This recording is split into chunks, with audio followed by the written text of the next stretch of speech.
Soyez les bienvenus si vous nous rejoignez avec cette rentrée économique, sociale et sociétale compliquée. Quelles sont les positions du Rassemblement national? On pose la question à mon invité politique ce soir, Sébastien Chenu. Bonsoir. Bonsoir madame. Vous êtes député Rassemblement national du Nord, vice-président de l'Assemblée nationale et porte-parole également du Rassemblement national. Emmanuel Macron en visite officielle et d'amitié en Algérie. Avant de partir, le chef de l'État a signé un partenariat renouvelé avec son homologue Abdelmadjid Tebboune. Qu'en pensez-vous? Ce voyage en Algérie, au-delà même de l'inefficacité de celui-ci, puisque Emmanuel Macron nous a dit qu'il partait finalement chercher des partenariats, il revient avec des étudiants algériens, donc on voit bien que ça n'a pas servi à grand-chose. Il a été surtout le voyage de l'humiliation. On a vu un président de la République et à travers lui, finalement, à travers Emmanuel Macron, la France, humilier, se faire huer, insulter. Je ne Vous reprendrai pas les propos parlez d'une notamment grossièreté inouïe, de sa visite à bien Oran, c'est sûr. cela? Bien sûr, bien sûr. D'accord. La visite du président de la République, c'est la visite de la France. Et quand on entend des Algériens dire au président de la République va te faire foutre, one, two, three, viva Algérie, on comprend le message. Nous, on le reçoit 5 sur 5. Eux, ils le disent one, two, three. Nous le recevons 5 sur 5. Et Mhm. je dois dire qu'Emmanuel Macron a fait preuve d'une véritable faiblesse. Il nous vend la mobilité, alors qu'en réalité, il s'agit tout simplement de visas supplémentaires qu'il a accordés à l'Algérie. Et puis en retour, qu'est-ce qu'il a obtenu? Pas grand-chose, voire même rien du tout, si ce n'est Alors, le prix de l'humiliation.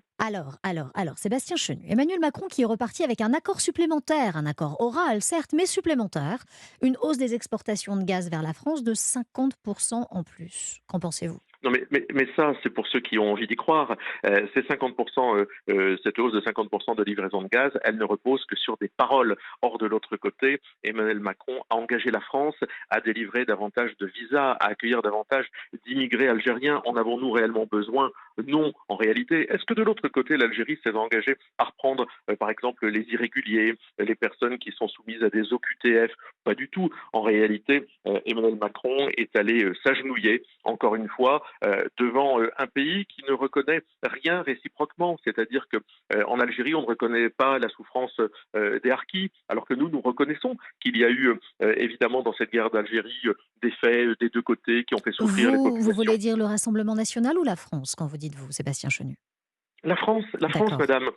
Emmanuel Macron doit défendre les intérêts de la France, mais Mhm. également l'image de la France. Quand il accepte de se faire insulter à Oran, c'est notre pays qui est insulté. Et ça, ce n'est pas admissible, quand bien même on lui promet verbalement du gaz. Alors, vous venez de parler à l'instant des visas, concrètement sur les dossiers les plus sensibles, effectivement, comme celui des visas accordés par la France ou encore la question de la réadmission. Vous le savez bien, hein, dans leur pays, des ressortissants algériens en situation irrégulière sur notre territoire. Aucun engagement clair ou en tout cas chiffré n'a été pris. Une promesse formulée cependant en langage diplomatique, et je vais vous la livrer. Les deux parties conviennent d'engager une réflexion pour bâtir des solutions. Fin de citation.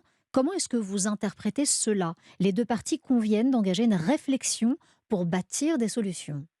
Non, mais c'est du blabla, du verbiage qui montre que ce voyage en Algérie, il n'a servi à rien, à part simplement ouvrir davantage la porte à une immigration acceptée. Parce qu'Emmanuel Macron dit nous allons regarder un peu ce que nous allons travailler sur la mobilité positive, c'est-à-dire en fait sur les visas. Mais c'est tout ce que demandent d'ailleurs les Algériens qui détestent la France, mais pas lorsqu'il s'agit de demander un certain nombre de visas. Donc en fait, Emmanuel Macron est allé donner des visas, est allé promettre des places pour des étudiants algériens en France. Est-ce qu'on a vraiment besoin de 800, de 8000 pardon, Sébastien Chenu, étudiants je me algériens permets de vous interrompre parce supplémentaires? que si je suis en tout cas votre raisonnement, vous voulez dire qu'on va troquer du gaz contre des visas? C'est de cela dont il s'agit? C'est cela que vous dites? Même pas. Madame, Ça veut dire que même la pas France n'a madame, rien à parce que le gagner gaz pour nous ne vous? l'aurons pas. D'accord. Même pas parce que le gaz, nous ne l'aurons pas. C'est une humiliation que ce voyage en Algérie, qui n'a servi strictement à rien, qui a probablement été mal préparé, il faut bien le dire, quand on voit que le français, la langue française, a même été remplacée par l'anglais, quand on voit que les drapeaux français ont quasiment disparu tout au long de ce voyage en Algérie, quand on voit que la France